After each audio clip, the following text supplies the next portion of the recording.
मैंने जब अपने स्टूडेंट से पूछा कि आप मुझे इस एक्सप्रेशन की वैल्यू फाइंड आउट करके बताएं, तो उन्होंने इस एक्सप्रेशन की वैल्यू फाइंड आउट करते हुए 2 मिस्टेक की, जो मैं आपको यहाँ पे बताऊँगी, जो कि बहुत से लोग जो है वो करते हैं। ठीक है, और इसको सही तरीके से किस रूल के तहत सॉल्व किया जाएगा वो भी मैं आपको वीडियो के एंड में बताऊँगी।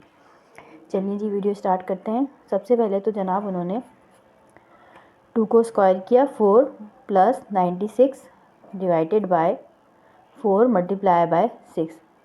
उसके बाद उन्होंने 96 में 4 ऐड किया, 100 divided by 4। Left to right जो सॉल्व कर रही थी वो तो तरीका बिल्कुल सही था, लेकिन जो मिस्टेक की वो मैं आपको बताऊंगी।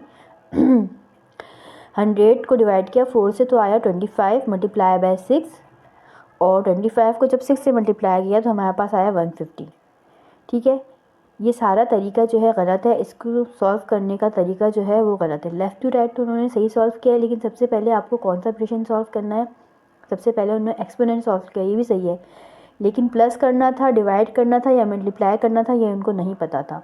ठीक है, इसलिए ये तरीका भी जो है वो गलत हो गया और ये आंसर गलत हुआ। फिर मैंने उनको समझाया, मैंने कहा आप इसको ऐसा करें, पेमडास रूल की मदद से सॉल्व करें।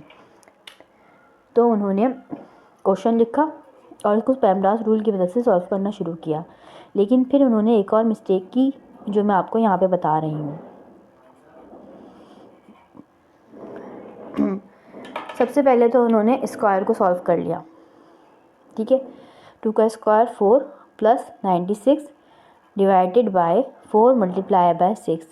ठीक है, फिर पेमडास रूल में आपको पता है PEMDAS। ठीक है, आप देखें M पहले आ रहा है, M फॉर मल्टीप्लाई के लिए यूज़ होता है, D डिवाइड के लिए, A एडिशन, S सब्ट्रैक्शन और E फॉर एक्सपोनेंट। ठीक है, और M फॉर पेरेंथेसिस। ठीक है, तो यहाँ पे जो है उन्होंने क्या किया, उन्होंने कहा कि यहाँ पे M पहले आ रहा है, डिवाइड तो बाद में है, तो उन्होंने पहले क्या सॉल्व किया, डिवाइड को। तो कुछ एक्सप्रेशन जो है वो कुछ इस तरह की शक्ल अख्तियार कर गया ये। उसके बाद उन्होंने जो है वो डिवाइड को सॉल्व किया, क्योंकि इसके बाद था डिवाइड, तो उन्होंने डिवाइड को सॉल्व किया। तो ये हो गया हमारे पास 4 + 4 = 8। ठीक है, वो कहने लगी टीचर ये देखें हमने पेमडास रूल की मदद से जो है उसको सॉल्व किया है, क्या ये तरीका सही है? तो मैंने कहा नहीं बेटा, आपने यहाँ भी मिस्टेक की है, ये जो तरीका है बिल्कुल गलत है। ठीक है, अब इसको सही तरीके से किस तरह सॉल्व किया जाएगा वो मैं आपको अब बताती हूँ। ठीक है, चलिए जी क्वेश्चन उतारते हैं।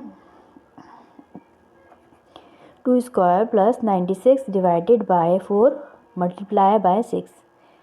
ठीक है, अच्छा अब जो है पैरेंथेसिस में जो है हमने पहले जो है वो पैरेंथेसिस को सॉल्व करना है, जो कि पेमडास में हमने सबसे पहले पैरेंथेसिस को सॉल्व करना है जो यहाँ मौजूद नहीं है। ठीक है, इसके बाद आता है एक्सपोनेंट। ठीक है, एक्सपोनेंट को हम सॉल्व करेंगे 4 + 96 डिवाइडेड बाय 4 मल्टीप्लाई बाय 6। ठीक, अब जो है आपने क्या सॉल्व करना है, आपने सॉल्व करना है डिवाइड को। क्यों सॉल्व करना है, क्योंकि लेफ़्ट टू राइट जब हम किसी भी एक्सप्रेशन को सॉल्व करते हैं तो सबसे पहले जो उसमें जो साइन आ रहा है मल्टीप्लाई और डिवाइड में से, तो हम उसको सॉल्व करेंगे। अगर यहाँ पे मल्टीप्लाई होता है तो हम उसको सॉल्व करते हैं, अगर यहाँ पे डिवाइड है तो हम इसे सॉल्व करेंगे। ठीक है, पेमडास रूल में मल्टीप्लाई और डिवाइड को एक जैसी अहमियत हासिल होती है। ये नहीं होता कि पहले M लिखा हुआ है तो हम M को सॉल्व करेंगे, D लिखा हुआ है तो D को हम बाद में सॉल्व करेंगे। ये नहीं होता है, दोनों में से जो साइन पहले आ रही है लेफ़्ट टू राइट सॉल्व करते हुए आपने उसको पहले सॉल्व करना है। ठीक, तो एक्सप्रेशन कुछ इस तरह से हो जाएगा 4 +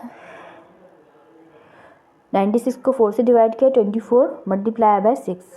ठीक, अब 24 को जब 6 से मल्टीप्लाई किया तो एक्सप्रेशन हो गया 4 + 144, और ये जनाब आंसर आ गया यहाँ पे 148।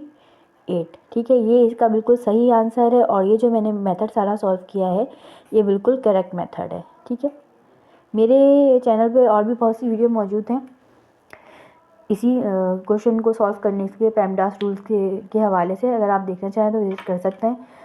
दुआ में याद रखिएगा। अस्सलाम वालेकुम।